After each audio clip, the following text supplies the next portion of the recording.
What are we even making here today? Buttermilk pancakes.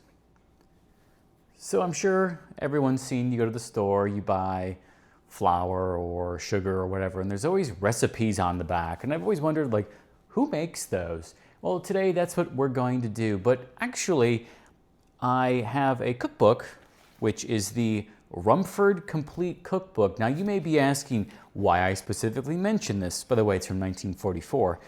You may be wondering why I'm specifically mentioning this, like I said, and that's because actually this cookbook comes from a time when companies would put out cookbooks that were associated with their products. In this case, which is still made today, Rumford baking powder. Now, I'm sure other companies still, like General Mills or whatever, put out cookbooks, but I've never heard of them, never seen them. But this is a very common thing, and specifically the only difference is when you go through this cookbook, if you ever need baking powder for anything, it specifically calls for Rumford baking powder.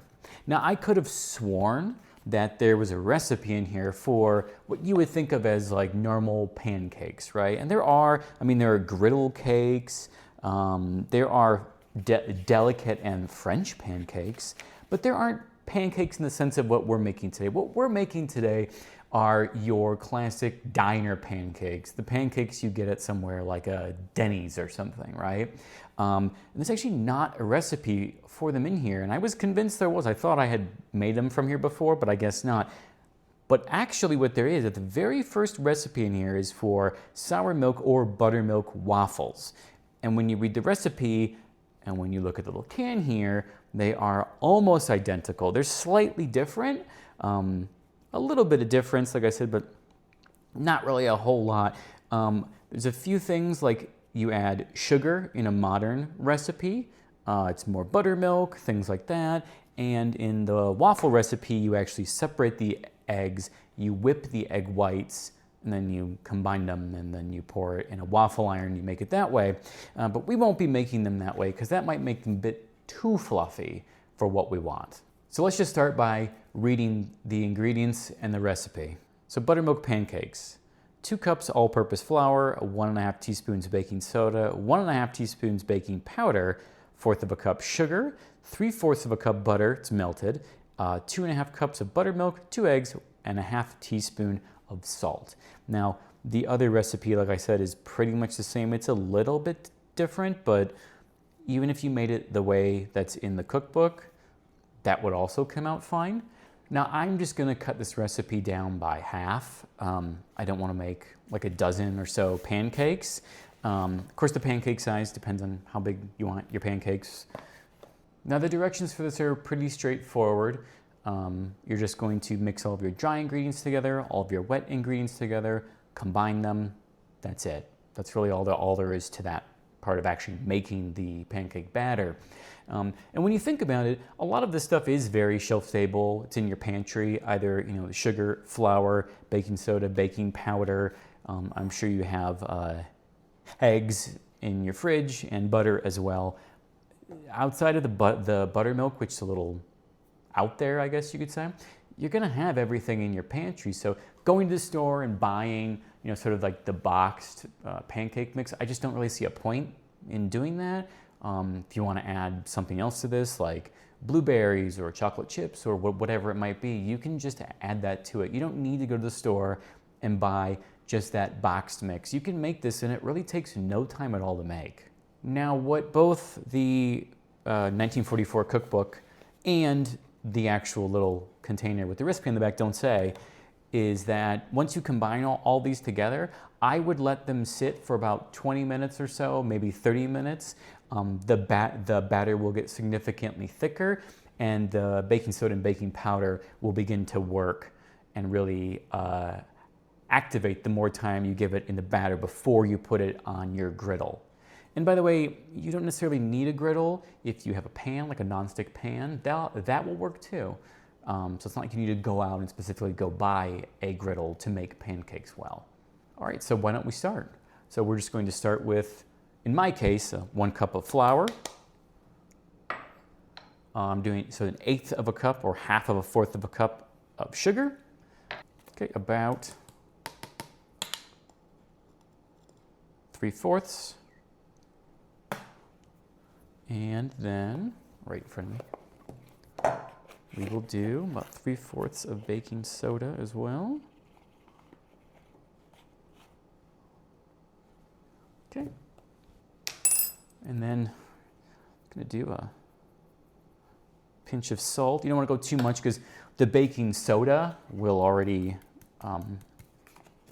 be a little salty tasting, so you don't want to go too heavy on the salt or anything like that. Okay, and that's all there is for the dry ingredients. All right, so now we're just going to add all of our wet ingredients. We're going to add, in this case, 1 egg.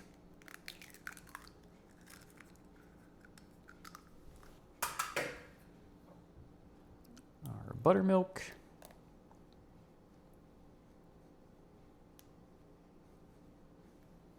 Going to give that a slight whisking together.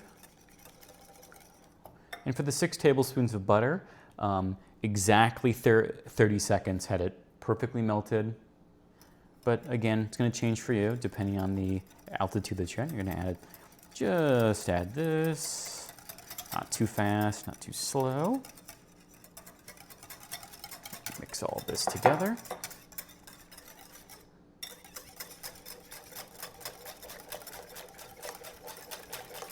And again, you know, people like to think like, oh, like why would I waste my time making this? Why wouldn't I just buy it in a box form? And honestly, the price you're paying, I don't know why you wouldn't just make it with what you have in your pantry. And that's sort of a thing, right? It's, you think that, oh, well, then I have to get all this stuff. I have to get, flour, sugar, whatever.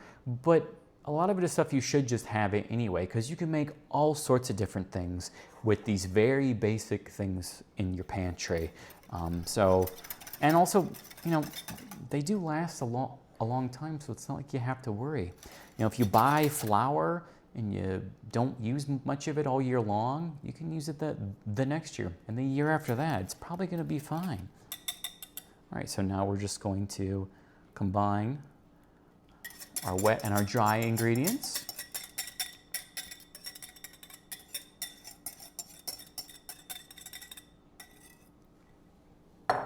Set that aside, and we're just going to mix them all.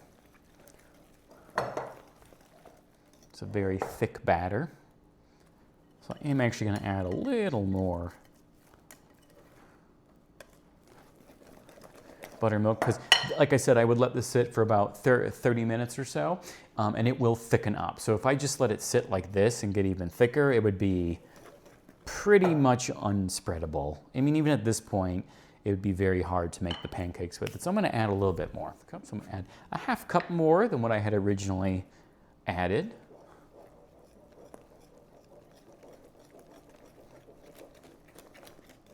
And you want to make sure it's all very well incorporated. You don't want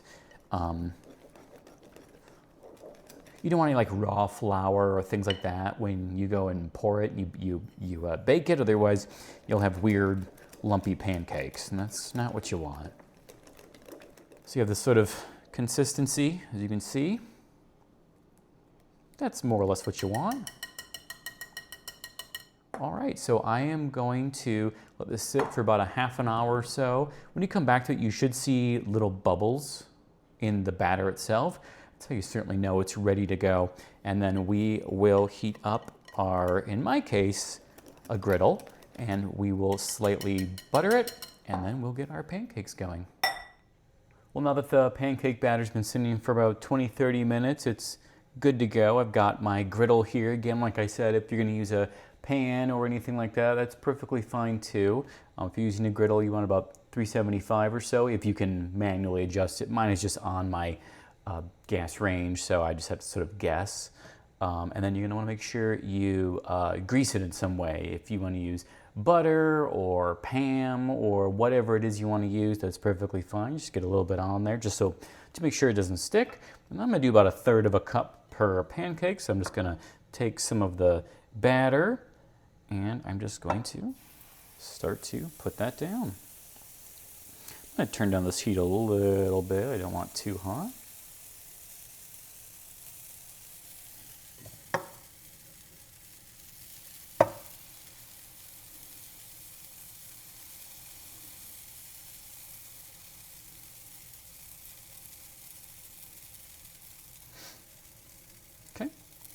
And then the trick with pancakes is you want to watch for the top for some bubbles to start to form. At that point, you know you're pretty much there. Like I can tell mine is quite hot. My griddle might actually be a little too hot. And I can see it's already starting to bubble slightly, but it's not quite there yet. You'll be able to tell the sides will start to turn more brown, and you'll get those bubbles on top, and you'll be able to flip it. You don't want to flip it too early. It's going to be way too soft. It's going to fall apart. So you want to wait on that.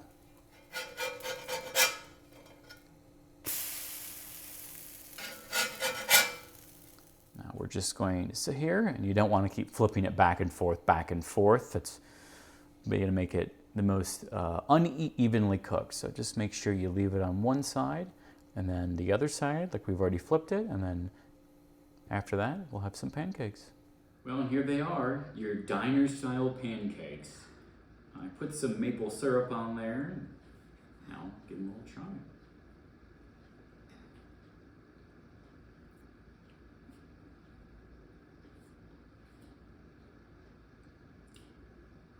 They're exactly like that breakfast place kind of pancakes, your diner, your Denny's, exactly like them.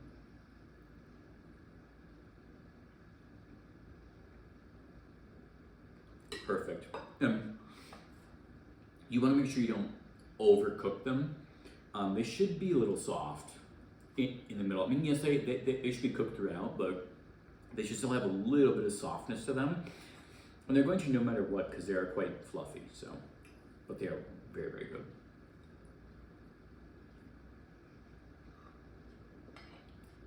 I could sit here and have the whole thing, but I'll try not to. Yeah. So if you liked the video, make sure you like, comment, and subscribe, and I'll see you next time.